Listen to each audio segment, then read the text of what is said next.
Great. Okay. All right, let's start with this one.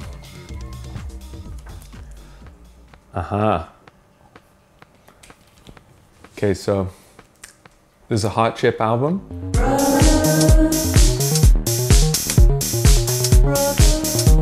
Hot Chip have been friends of mine for a long, long time, and I've been a fan of their music for a long, long time. I went to see them play in the same place we had our first show, which was this little tiny dingy warehouse, and it was like a warehouse party in London. And I saw them play, and it was like crazy. It was right when there was kind of buzz building around their first record. And that show was so packed and so sweaty. It was one of those shows where there's like sweat dripping off the ceiling. And I just remember it being so much fun, and them having such incredible pop songs. I think all of their records, they just have such an amazing pop sensibility, but mixed with really interesting production ideas. Joe's somebody that I'm always talking about equipment with, like different synthesizers and different production ideas. Yeah, so I love their music. I only wanna be your one life stand. Tell me, do you stand by your man? Well, this one I should recognize. This one is one of my records. It's called Up in Flames. It's my second album, and it says, on the cover it says Manitoba, which used to be the name that I released music under. In fact, this was the last record that I released under this name before I had to change my name. Looking at that picture too is so evocative for me, because this was a time I was really excited by kind of psychedelic music, both from the 60s but also from the 90s, bands like early Mercury Rev or Spiritualized or Spiritualized Spaceman 3 and My Bloody Valentine, things like that. The Stone Roses even.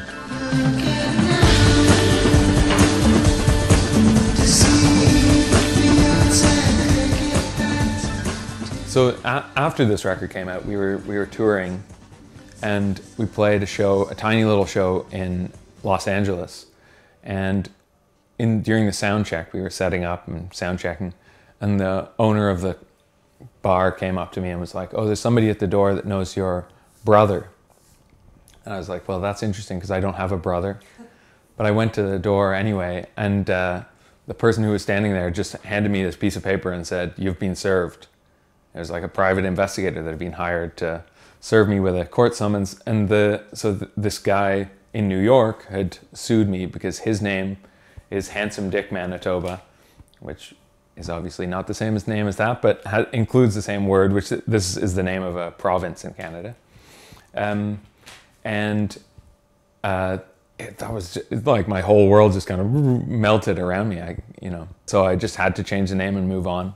And it's so funny seeing that album, because now, if you bought this album now, it would say Caribou there. So it's funny to see this with that name on it.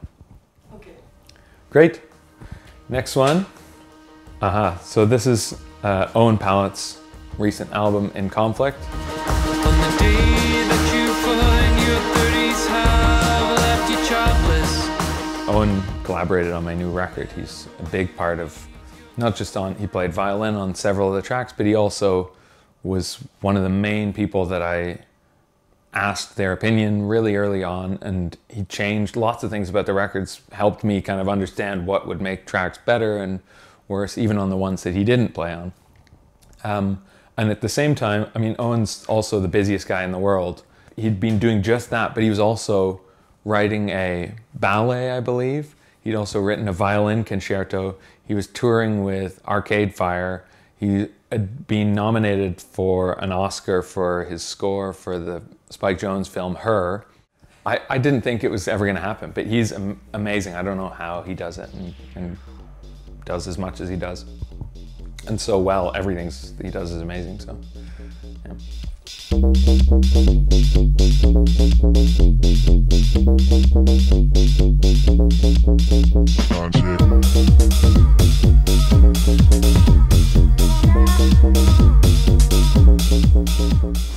so this one is Radiohead, their most recent album, King of Limbs. Actually, about the time that I was making this record, I was listening to Kid A loads and loads and loads. And then ever since then, I went back and discovered their earlier records, and then subsequently have been a fan of everything they've done. I never had any contact with them until this record came out, and they did a remix album. And they sent me a message, do you want to do a remix? And I was like, yeah, I'd love to. And it was from their manager or somebody at their label. And I was like, please tell them, like, I'm such a big fan. This is so special to get to do this. And I worked on the remix and was really happy with it. And I sent it back to them, and they were super excited by it. Supporting this record, we were the opening band for, which was an incredible experience.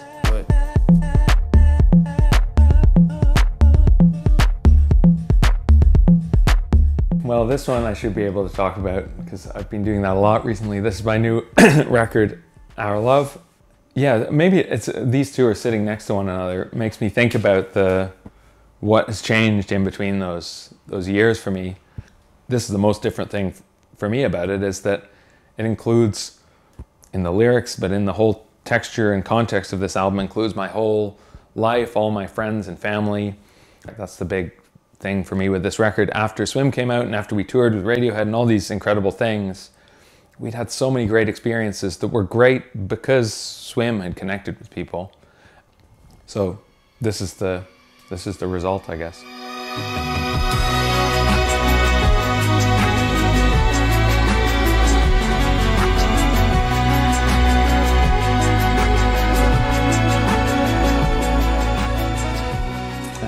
So this is the first Daft Punk record, and yeah, this record was a huge, I mean, not just for me, obviously, but yeah, I think this record really changed my perspective in that it was a record where it was intentionally embracing the idea of being populist and connecting with people, but also having a kind of spirit of obviously doing their own thing and having their own sound. And that really flipped my perspective on making music.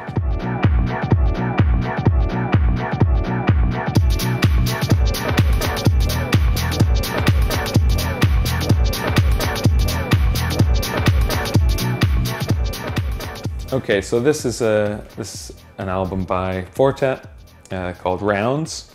And Kieran's the reason my music was released in the first place. When I met him, yeah, I'm gonna go back to ancient history, and I had a job in the summers in the UK working at this mathematics lab, basically, because I studied mathematics.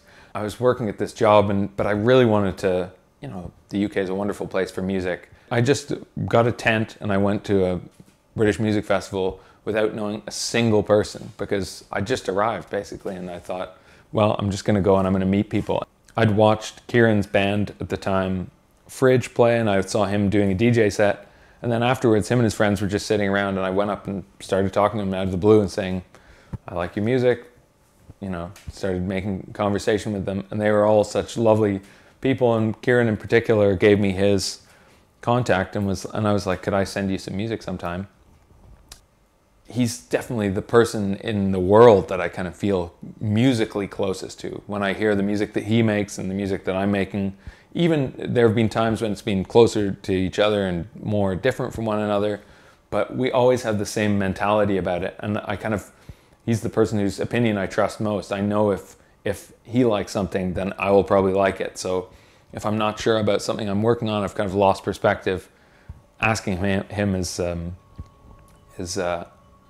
the best possible option. And he's been so wonderful to so many musicians like that over the years, getting their careers started, helping people out when he hears like an interesting kind of spark in their music.